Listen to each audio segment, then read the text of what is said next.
So on my last episode of Bad Therapists, a number of you made comments like this, basically pointing out that giving a client MDMA might be a good thing. Aren't psychedelics helpful?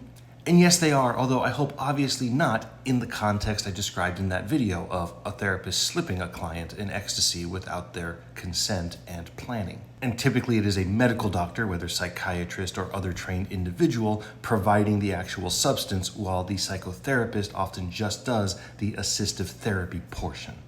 So let's talk about what this looks like and what the data is showing, because it is really promising.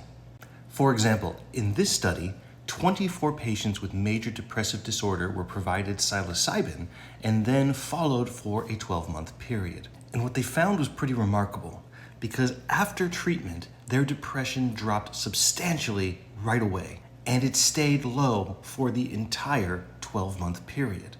And importantly here, only 8 of those patients restarted an antidepressant during that follow-up, and that was because their depression for those 8 got worse. The rest did not, meaning they had no antidepressant or psilocybin treatment for that entire time, just the initial 2 doses.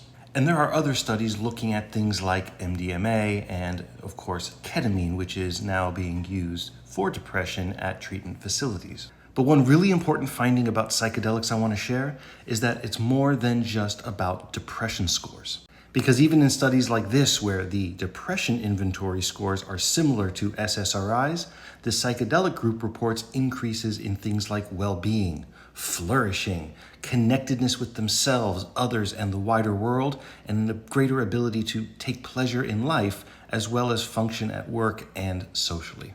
Now, of course, there's a lot we still don't know about psychedelics, which is why there is so much research happening right now. But it's a really exciting time to be in this field, and I'm looking forward every year to finding out more about how psychedelics can help individuals live more fulfilling lives and augment psychotherapy.